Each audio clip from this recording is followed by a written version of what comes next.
Selamat sore saudara, Anda sedang menyaksikan live Tribun News Highlight bersama saya Sandi Juanita.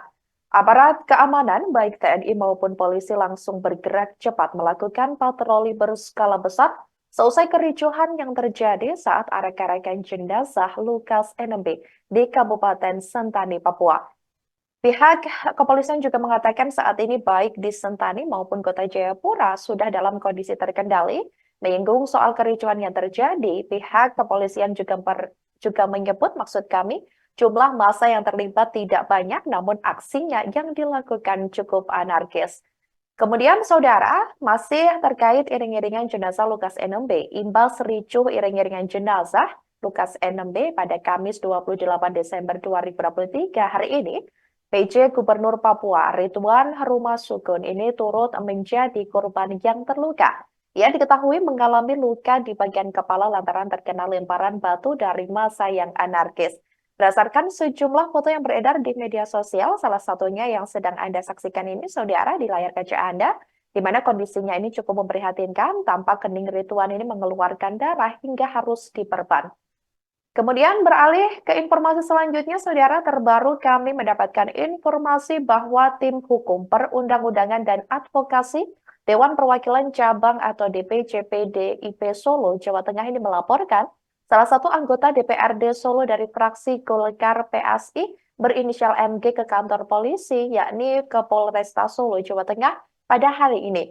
Sosok yang juga merupakan caleg dari Partai Golkar Solo tersebut ini diduga melakukan pencemaran nama baik dan penyebaran berita bohong. Laporan itu dipicu beredarnya sebuah video berdurasi sekitar 1 menit lebih 6 detik yang menunjukkan deklarasi dukungan kepada paslon Capres-Cawapres nomor urut 2, yakni Prabowo dan juga Gibran, namun sejumlah orang yang mengaku sebagai simpatisan PDIP Solo dalam video tersebut. Kemudian selanjutnya, saudara, dari tim nasional Anies Baswedan dan Muhaimin Iskandar atau Timnas Amin ini mengingatkan kepada para penegak hukum untuk tak menjadikan kasus hukum sebagai alat kepentingan politik.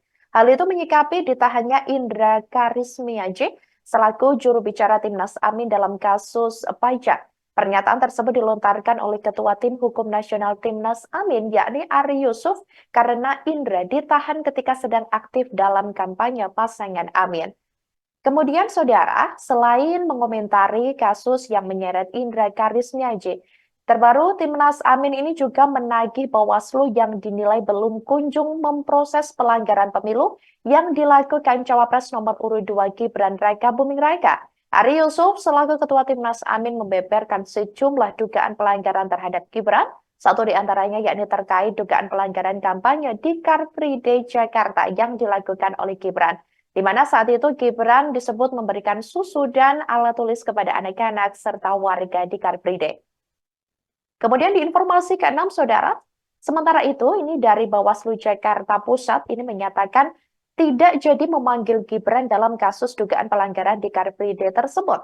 Sebelumnya, Bawaslu Jakarta Pusat sudah memeriksa 3 politisi dari PAN dan akan menjadwalkan pemanggilan Gibran yang direncanakan sebelumnya pada minggu ini atau sesudah tahun baru 2024. Namun hal itu diurungkan lantaran Ketua Bawaslu Jakarta Pusat yakni Christian Nelson Pangke ini mengatakan informasi yang diperoleh dari 3 politisi PAN sudah cukup. Diketahui ketiga politisi PAN yang memang pendukung Prabowo Gibran tersebut sudah dilakukan pemeriksaan lebih dulu pada Kamis 21 Desember 2023 lalu. Selanjutnya, saudara, mantan Komisioner Komisi Pemilihan Umum atau KPU Wahyu Setiawan pada hari ini dipanggil KPK untuk bersaksi dalam penyidikan kasus dugaan suap penetapan pergantian antar waktu atau PAW anggota DPR RI periode tahun 2019 sampai 2024 dengan tersangka mantan caleg PDIP Harun Masiku yang kini masih buron. Sebelumnya, tim penyidik Komisi Pemberantasan Korupsi ini juga telah menggeledah rumah Wahyu Setiawan.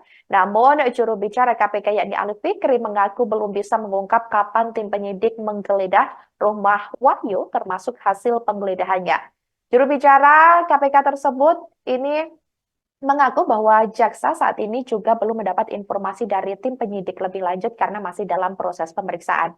Kemudian yang kedelapan, saudara, dokter spesialis anak asal Solo, Jawa Tengah, Dr. Ardi Santoso ini diketahui nekat berangkat ke kamp pengungsi Rohingya yang berada di Aceh. Ardi Santoso memberikan pengobatan gratis bagi para pengungsi Rohingya pada 25 sampai 26 Desember 2023 lalu. Ardi rela merogoh kocek pribadinya berangkat sendiri dari Solo untuk memenuhi panggilan jiwanya mengobati ratusan pengungsi Rohingya yang kesehatannya memprihatinkan. Kemudian di informasi ke-9, Saudara, Israel belakangan ini kembali dituding mencuri organ milik warga Palestina yang telah meninggal dunia. Tudingan itu dilontarkan oleh otoritas setempat di Gaza pada hari Selasa 26 Desember 2023 waktu setempat setelah menerima puluhan jenazah warga Palestina dari pasukan pertahanan Israel yakni IDF. Setelah jenazah itu diperiksa, terungkap bahwa ada perubahan besar pada jenazah itu dan diduga telah terjadi pencurian organ. Di samping itu, Israel juga menolak mengungkapkan dari mana puluhan jenazah itu didapatkan. Sementara itu, Israel juga menyebut tudingan pencurian itu sebagai tudingan yang berbau antisemitik. Yang terakhir, Saudara, sekelompok pengunjuk rasa pro-Palestina yang menuntut gencatan senjata di Gaza memblokir salah satu pintu masuk Bandara Internasional John F. Kennedy atau JFK di New York pada Rabu 27 Desember 2023. Aksi pengunjuk rasa tersebut ini sempat mengganggu lalu lintas ketika maskapai-maskapai penerbangan Amerika Serikat menghadapi serbuan perjalanan liburan. Mereka menghentikan mobil di pinggiran bandara tersebut dan diketahui di New York, para pengunjuk rasa bergandengan tangan dan membentangkan spanduk yang menuntut diakhirinya perang Israel dan Hamas dan memperluas hak-hak warga Palestina.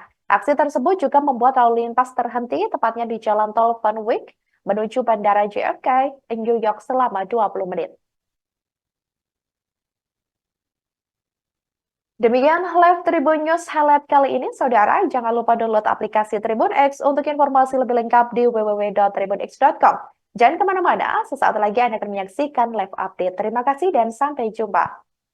Download Tribun X sekarang, menghadirkan lokal menjadi Indonesia.